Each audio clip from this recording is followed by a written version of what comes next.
अविनाशी भगवान जी, जिन्होंने जगत उद्धार के लिए संत रूप अवतार धारण किया, ऐसे सद्गुरु की शरण में हम बैठ करके आज सुख पाते हैं, आनंद पाते हैं।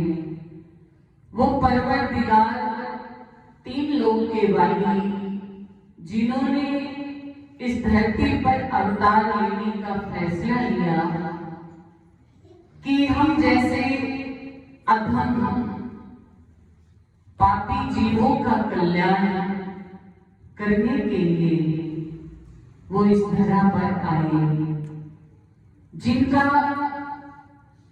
जन्म माघ सुदी पंचमी 20 माघ संवत 1940 दिन शुक्रवार 1 फरवरी सन 1884 को हुआ। श्री गुरु महाराज जी के माता पिता कहलाने का सौभाग्य प्रभु दयाल और श्री माता राधा रानी जी को सौभाग्य प्राप्त हुआ। कहते हैं कि जब श्री गुरु महाराज जी का आगमन हुआ मां के गर्भ में, तो मां के कानों में एक बांसुरी का सुनाई देना और चेहरे पर अद्भुत चमक रहना और भावों में तब्दीलियां होना। भावों में भाव ये कि हर वक्त दान पुण्य के लिए आगे रहना और शुभ कर्म करने की मनोभावना और उनकी वृत्ति प्रवृत्ति बन गई। उन्हें ऐसा लगता कि जैसे कोई अद्भुत ही शक्ति है जो मेरे कानों में बांसुरी सुनाती है और मुझे हमेशा सेवा के लिए प्रेरित करती है। कोई भी द्वार पर आता तो मां उसे ज्यादा से ज्यादा दान देने की कोशिश करती है।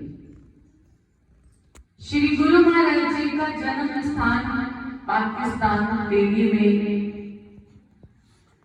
जो एक ढेला टोला बिसरा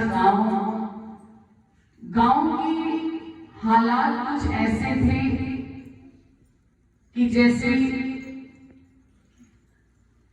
बहुत निर्धन और गरीब लोग रहते थे वहां। तो कहते हैं कि जब माता जी को कोई कहता कि मुझे भिक्षा दीजिए तो वो जो भी घर में पड़ा होता उठा करके उसे देने चली जाती। घर वाले लोग देखते कि आप ये क्या करते हो, जो कुछ भी घर में रखा होता है आप उठा कर दे देती हो। तो माँ ये भी कहती मुझे पता नहीं चलता, मेरे तो सिर्फ हाथ चलते हैं, चलाने वाला तो कोई और ही नहीं है। उन्होंने अपने आने से पहले ही अपनी लीलाएं करनी आरंभ कर दी। मां को कानों में मीठी मीठी बांसुरी सुनाना, भावों का परिवर्तन हो जाना और हमेशा खुश रहना, जैसी भी परिस्थिति होती हमेशा प्रसन्न रहते। ये भाव वही जिन्होंने वो सौभाग्य प्राप्त किया हो कि एक अद्भुत शक्ति के माता पिता बने। जिस तरह से भगवान श्री राम का आगमन होना था तो माता कौशल्या और राजा दशरथ, जब उन्हें पता चला कि त्रिलोकी के नाथ उनके घर आंगन में बालमन में आने वाले हैं, तो उनकी खुशी का तो कोई ठिकाना ही ना रहा। लेकिन श्री गुरु महाराज जी के माता पिता अनजान थे, वो ये नहीं जानते थे कि हमारे घर आंगन में भी एक शक्ति का आकार होने वाला है। कहते हैं कि जब प्रातः 4 बजे बसंत पंचमी का दिन आया तो कमरे में एक अद्भुत रोशनी फैल गई।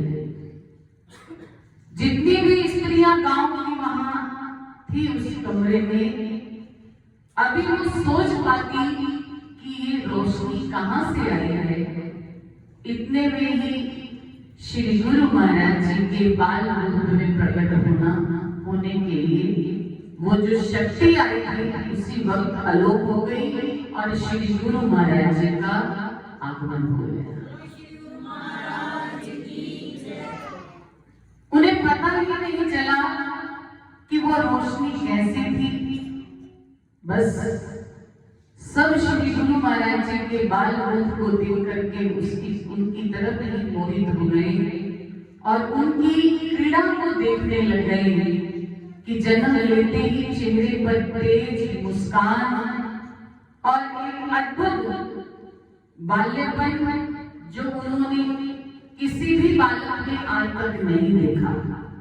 ऐसा रूप लेकर के श्री गुरु महाराज जी अपने माता पिता के घर में जन्म ले लिया। प्रभु दयाल और माता राधा रानी को माता पिता कहलाने का सौभाग्य प्रदान किया। प्रेमियों, हम सब श्री गुरु महाराज जी की लीलाएं अक्सर सुनते रहते हैं, लेकिन उन लीलाओं के पीछे क्या राज है, क्या अद्भुत रहस्य है, उससे हम समझ नहीं पाते कि वो किस तरह से इस धरा पर आए और आते ही लीलाएं शुरू कर दी और वो लीला में ही अपनी कृपा बरसाते हुए नजर आए। और आज हम सब जीवों पर भी उन्होंने कितनी कृपा की।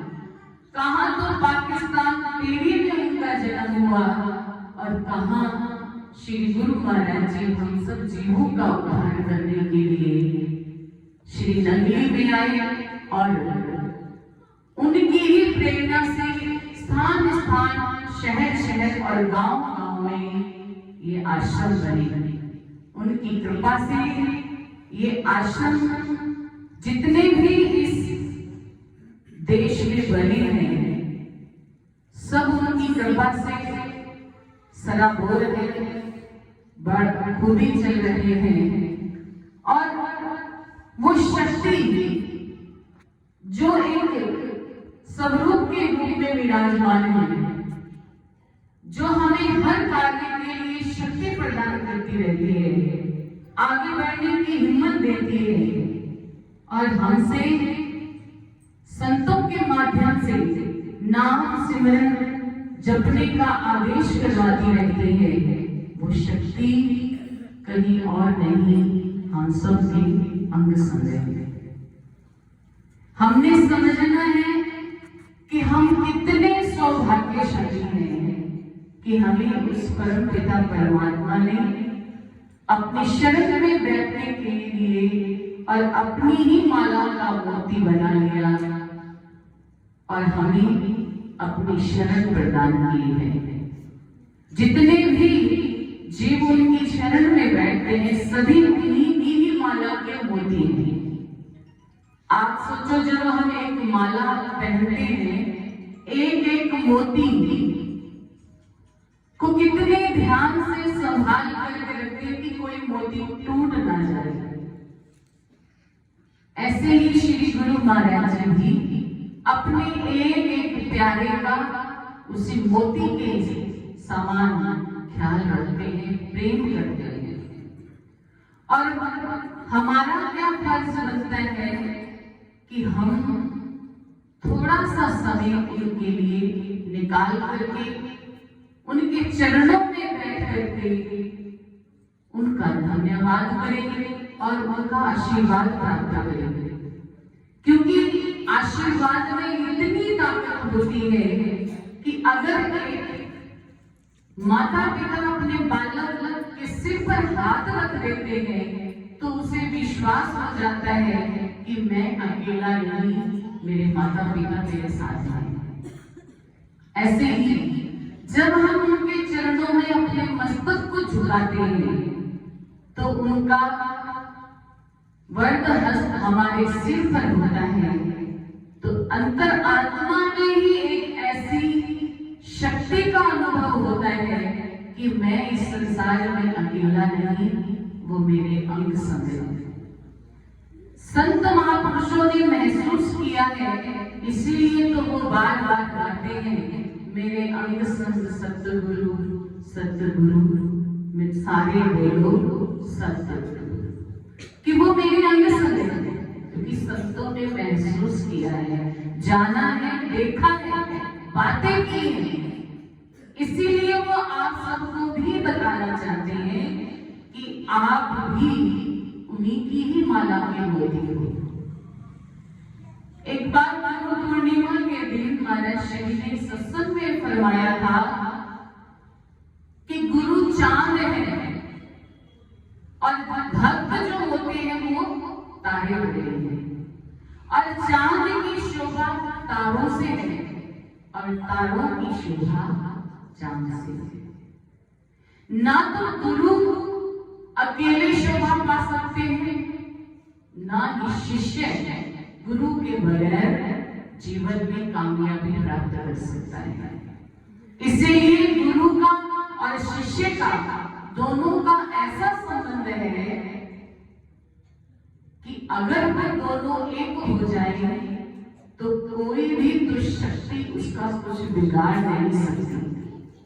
इसीलिए श्री गुरु महाराज जी की कृपा, उनकी प्रेरणा से ये भजन संध्याएं आरंभ हुई है। तो आप सबसे हम